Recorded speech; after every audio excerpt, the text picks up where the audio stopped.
Tenses की इस कड़ी में आज हम लोग बात करने जा रहे हैं फ्यूचर कंटिन्यूअस टेंस की।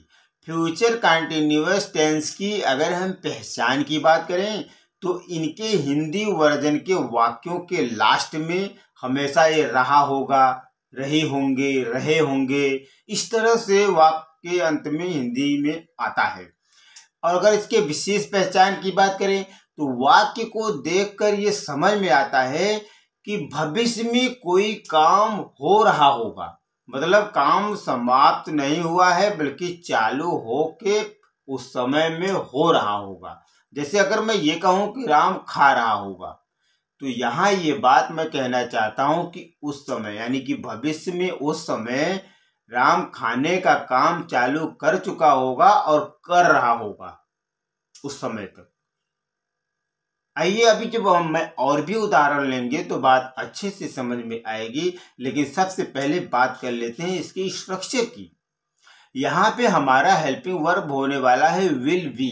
जी हाँ, विल बी। यहाँ पे देखने वाली बात यह है कि हम सभी सब्जेक्ट के साथ यहाँ पे विल बी का ही प्रयोग करने वाले हैं। ये हमें नहीं देखना है कि सब्जेक्ट सिंगुलर है कि प्लूरल है, फर्स्ट पर्सन है, सेकंड पर्सन, सभी के साथ हम विल बी का ही प्रयोग करेंगे। ही will B, she will be, I will be, they will be. इससे पहले शैल बी का भी प्रयोग होता आया है, लेकिन अब मॉडर्न इंग्लिश में उसका प्रयोग नहीं किया जाता है। तो मैं आपको ये रेकमेंड करूंगा कि आप सभी सब्जेक्ट के साथ विल बी का ही प्रयोग करें। अब देखते हैं इसका स्ट्रक्चर इसका ये होगा subject plus will be plus verb की आईएनजी फॉर्म प्लस ऑब्जेक्ट। जैसे अगर मैं ये कहूं कि वह जा रहा होगा, he will be going. Sita आ रही होगी, सीता विल बी कमिंग। वह नाच रहा होगा, ही विल बी डांसिंग। वे गा रहे होंगे, दे विल बी सिंगिंग। वह तुमसे मिल रहा होगा, he will B meeting you. Sita खाना बना रही होगी, Sita will be cooking food. Ram नाश्ता कर रहा होगा, Ram will be taking breakfast. अब अगर इसके निगेटिव फॉर्म की बात करें तो हमारा स्ट्रक्चर होगा subject plus will plus not plus be plus verb की आईएनजी फॉर्म प्लस ऑब्जेक्ट। जैसे अगर मैं ये कहूं कि सीता नहीं जा रही होगी, Sita will not be going. Radha नहीं नाच रही होगी, Radha will not be dancing. वह नहीं खा रहा होगा, he will not be eating।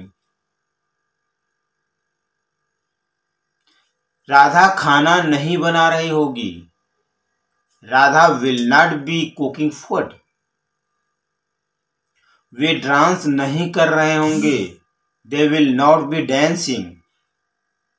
अब अगर इसके इंट्रोगेटिव की बात करें तो हमारा जो स्ट्रक्चर होगा, अब अगर इसके इंट्रोगेटिव की बात करें और हमें वे प्रश्न पूछने हैं जिनका उत्तर हाँ या ना में दिए जा सकते हैं, तो उसका स्ट्रक्चर होगा will plus subject plus be plus verb की आईएनजी फॉर्म प्लस ऑब्जेक्ट। जैसे अगर मैं ये कहूं क्या वह जा रहा होगा, विल ही बी गोइंग। क्या सीता नाच रही होगी, विल सीता बी डांसिंग। क्या तुम खा रहे होगे, विल यू बी ईटिंग। क्या वह बनारस जा रहा होगा, will he be going to Banaras. अब अगर ऐसे इंट्रोगेटिव की बात करें जिनमें WH फैमिली का प्रयोग होता है तो उसका स्ट्रक्चर होगा WH family plus will plus subject plus be plus verb की आईएनजी फॉर्म प्लस ऑब्जेक्ट। जैसे अगर मैं ये कहूं कि वह कहां जा रहा होगा, where will he be going. वह किसके साथ नाच रही होगी? With whom will she be dancing? वह कहाँ जा रही होगी? Where will she be going? वह कैसे खाना बना रही होगी? How will she be cooking food?